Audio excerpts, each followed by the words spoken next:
So I'm sitting in the office when I get a call from a salesman trying to flog me some ATM kit.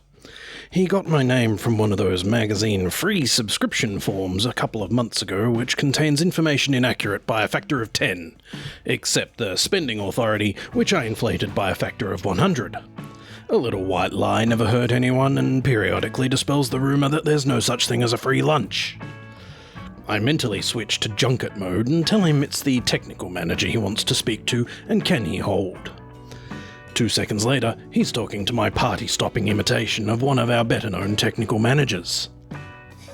I'd like to come and meet with you to discuss a future-proof network solution if that's at all possible, he gushes.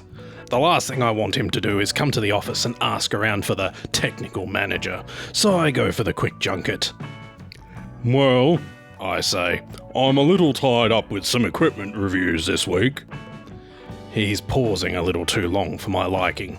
This probably means he isn't fully committed to crowbarring open the expense account. I turn up the heat a little. Then I've a budgeting meeting next week to earmark spending in the next quarter, so I'll be busy preparing for that as well. He smells dosh and goes for it. Tell you what, how about meeting for lunch? You've got to eat, right? No obligation, I'll just outline our products and I'm sure you'll see the advantages for yourself. Well, I stall. Luigi's, 12 on Thursday? I burble, playing hard to bribe. Okay, I'll make the reservations. He closes, like a true sales champ. I get into our electronic meeting planner with the manager's password, his wife's name, I mean, if they're not even going to try to be secure, and make the entry for Luigi's. I make sure to select hide appointments option, as 3 can be a crowd.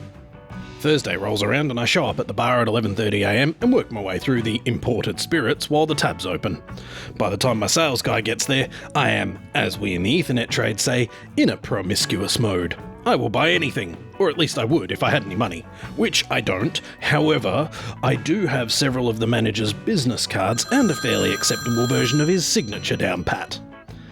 The next 3 hours whirl by as I look through several catalogues of shiny, beta-tested, top-of-the-line hardware, drooling as only a technical manager can, and dropping comments like, "Nice lights."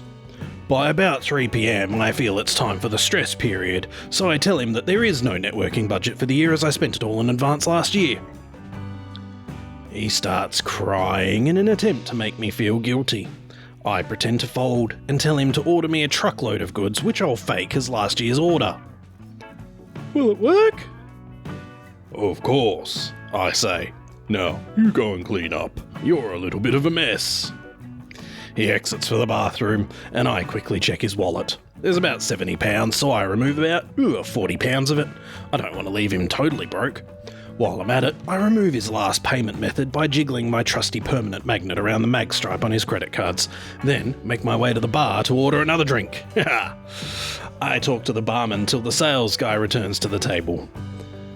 Well, I say, I have to get back to the office. He eyes me suspiciously.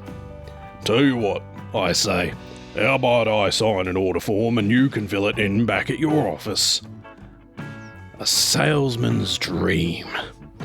Just time to whiz through the manager's signature, pocket the dosh, and I'm halfway back to work as the police roar by on their way to Luigi's. Obviously, their treatment of defaulting clients hasn't changed recently. With any luck, it'll be just the one kneecap. Unless, of course, the chef's throwing arm is back in.